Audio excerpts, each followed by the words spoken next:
अभी सब्सक्राइब करें हमारे चैनल डीजे प्रमोद कुमार को, साथ में बेल आइकन दबाना ना भूलें। Mix by AG recording studio. कहाँ घर है?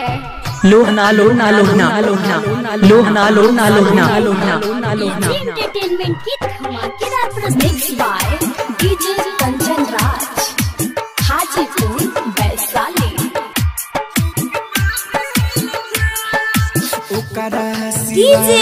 डीजे प्रमोद बाबू लोहना हाईजेक बस्ती। कोई दूजा कहबुआ में ना धयान गावे के लइकिया जी के मानी ले जान,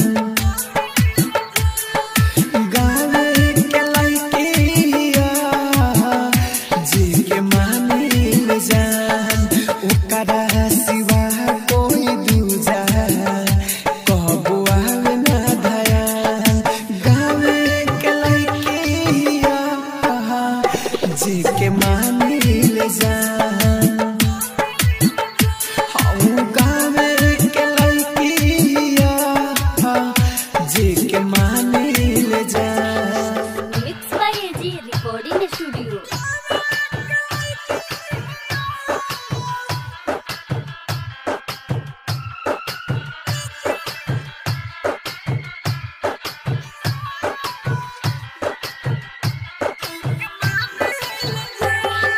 mix by DJ Kanchan Raj, Hajipur Vaishali. ओकर से नाता बा जन्म जन्म के हो,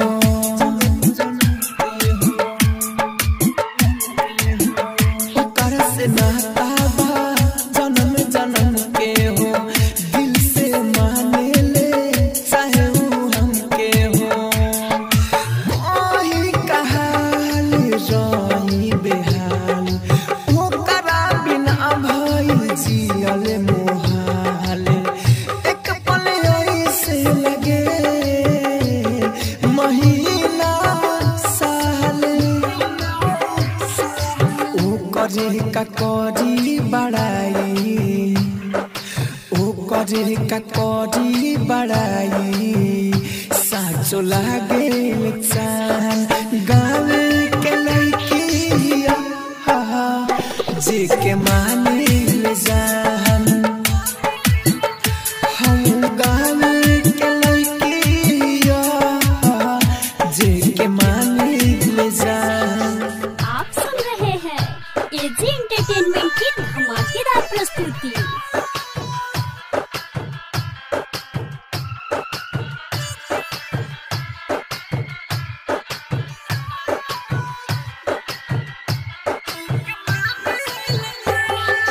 mix by DJ Kanchan Raj, Hajipur Vaishali. हमारा बिना वो रह नहीं पावेले,